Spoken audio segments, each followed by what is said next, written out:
Welcome to HR Voices, real talk with people leaders who are in it every day.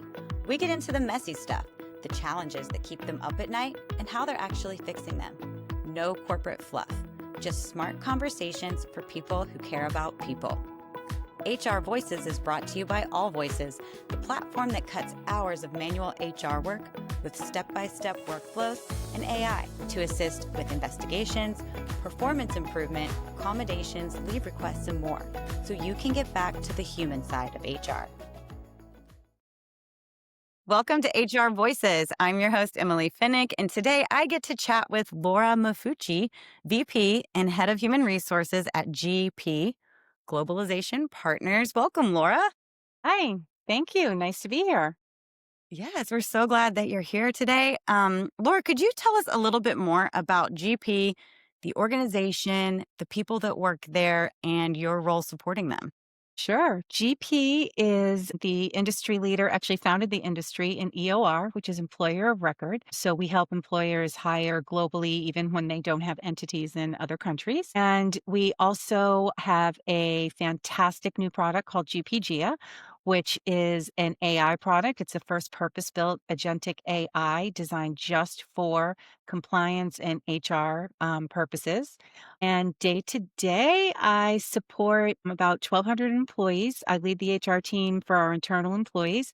There's about 1,200 of them. My team, about 25 HR professionals. And I'm also, because we are an EOR, I do have some responsibilities overseeing the benefits and other HR inputs for over 10,000 EOR professionals worldwide. So it's truly a global workforce that I get to work with every single day. And it's really, my focus is making them feel supported, making sure they're empowered, that they feel connected, no matter where they're sitting in the whole world, and making sure that they can bring their best selves to work every day and be successful.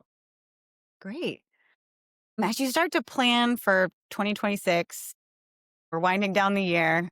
I'm curious what's on your mind and what's the biggest challenge that your people are facing. And since you have a unique role in that you're leading HR, but that you're also your customer is in the HR space, maybe you could answer it from both perspectives. The biggest challenge you're personally facing at your organization, and then maybe the biggest challenges that your product actually addresses. I think they're really similar. I think that everything is moving so fast in the world, in our jobs.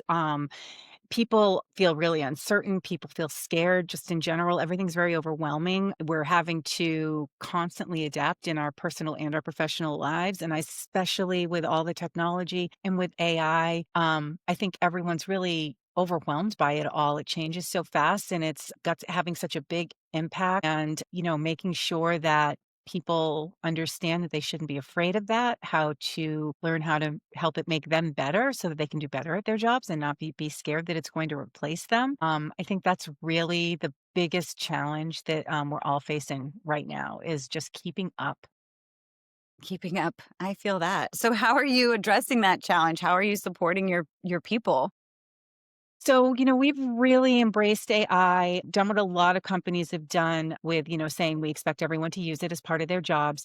And being that we are an AI company now with our AI product, it became even extra important to do that. But what I'm really proud of that we've done is I know a lot of companies have just thrown it out there and said, okay, you have to use AI in your job, but then they don't help employees to do that. They don't tell them what that means. So our chief technology officer started an AI council that I'm a part of. And we focus on the AI policy, which is a policy that we don't really set and forget. We really are reviewing that like once a month to make sure that it's up to date because things change so quickly. You really have to do that. It's not a policy that you can just leave alone, but also really focusing on enabling employees. We have a Slack channel for all employees that we monitor to see what they're talking about, their ideas around AI, their concerns, but all the employees are on there sharing how they're using it. And we put a process in place to help them get approval to bring on new AI tools quickly and without a lot of red tape because we want to encourage them to go out and find them, but you do want to be careful, security, all of those things. You want to make sure that you're keeping an eye on it. So we have a process in place for that.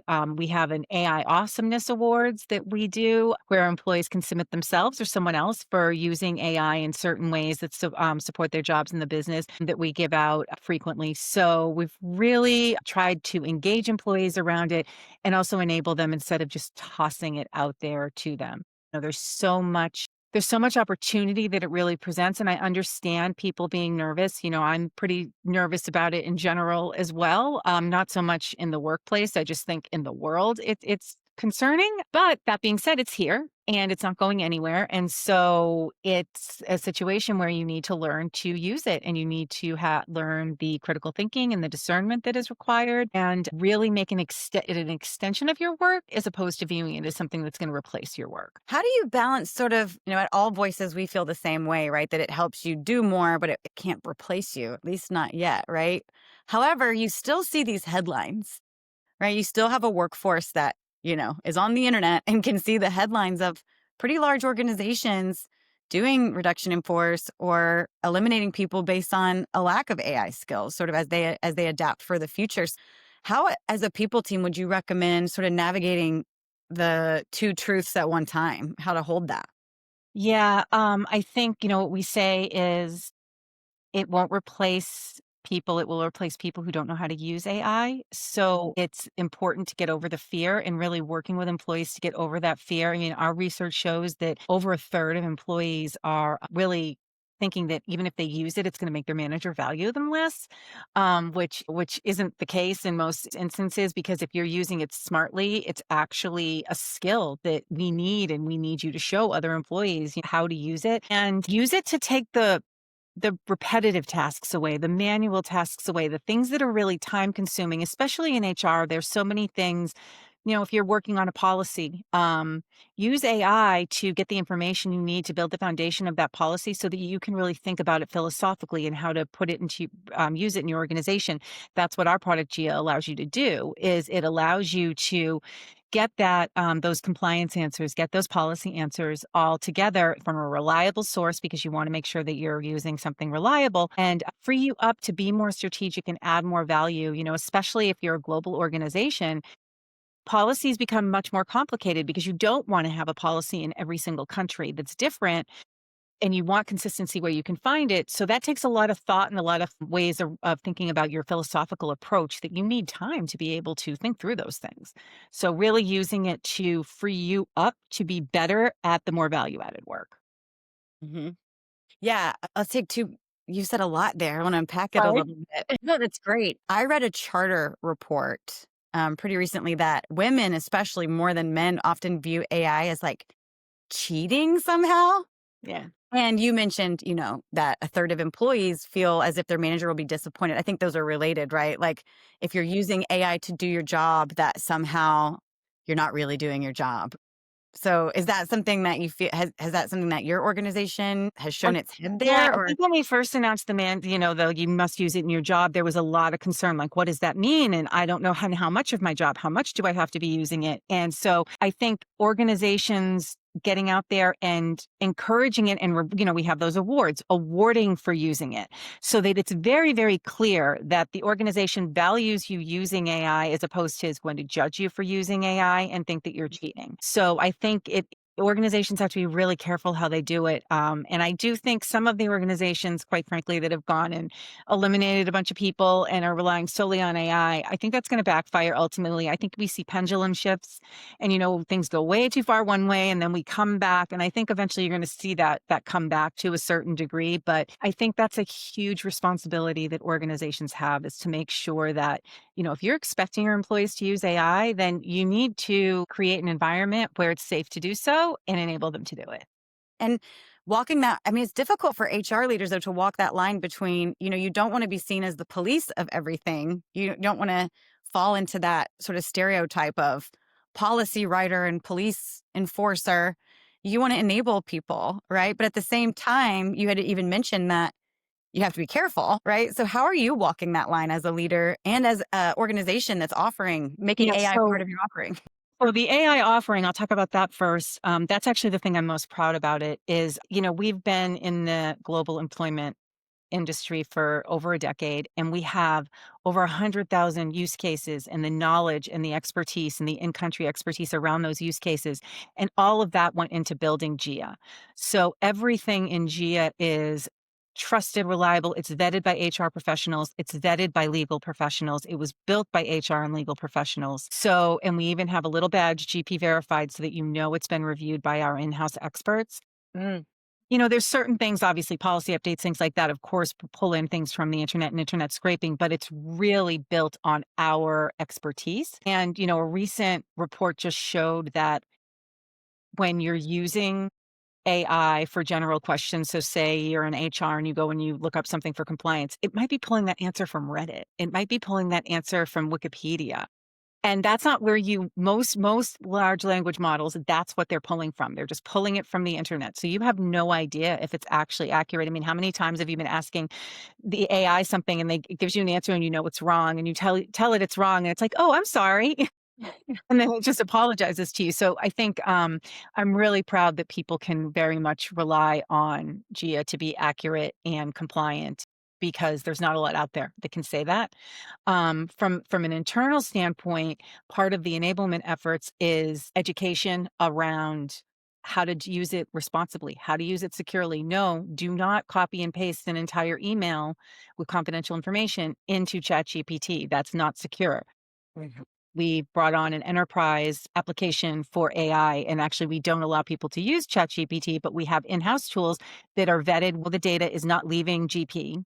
It's staying with us, even though we're using this tool. And so we've created a safe environment for them to use it, plus that education, which I think benefits them both at work, but also personally, because it's really a whole new world. And you have to consciously remind yourself now, oh, wait, is it what I'm looking at real? Is this AI? Is this safe to put this information in here? So I think it's helping them not just at work, but also in their personal lives to navigate all of it. Mm-hmm. On our last episode, we had a chief human resources officer that actually encouraged using their enterprise LLM for personal use, just because Yeah, she thought that that it proves that it fast tracks sort of that light bulb moment of like, that's you a use great it idea. you plan a trip with it, and now you're figuring out all the applications at work as Yeah, well. yeah. Thought that was a cool idea. That's a really good idea. I'm gonna steal that. Tell me about a stealable idea. My next question is going to be any cool experiments that you've tried lately. But do you have any sort of ideas, or maybe something from the AI Awesomeness Awards, or just some experiment or some use case that you thought was worth sharing today?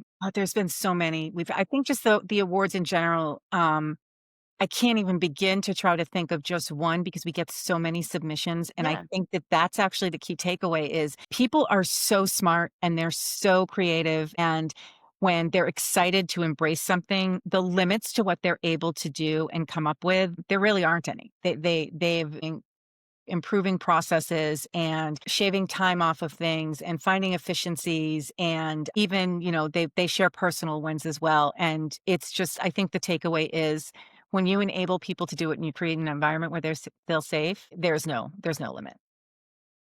So creating the safe environment and then rewarding the behavior. It kind of sounds like if you can get those two motions going, you'll have some success. Absolutely. Absolutely. Do you have any sort of maybe for leaders who feel maybe a bit behind in their adoption, or they're still feeling a bit uncertain? Do you have any sort of words of wisdom or advice for them? Find the people in your organization who are enthusiastic about it. I think I've been speaking at a couple of conferences and things, and non-tech companies express a concern like they don't even know where to start because they don't have AI people. That's right. I've heard a lot of debate who should be leading within the organization the AI fluency. Like, should it be people? Should it be IT? And I always read those and think like, why isn't it both? Like, what? Mhm. Yeah. Well, I hope a lot of HR folks listening are encouraged to seize the moment, because I do think it's a special point in time where all of those skills can be brought to the spotlight, like HR's moment to shine. People are messy, and then you give them AI, you're just scaling it. It gets messier. Well, I've really enjoyed our conversation today, Laura. Thank you for joining us and sharing what you're building, and also as a product and as a people function. Hey,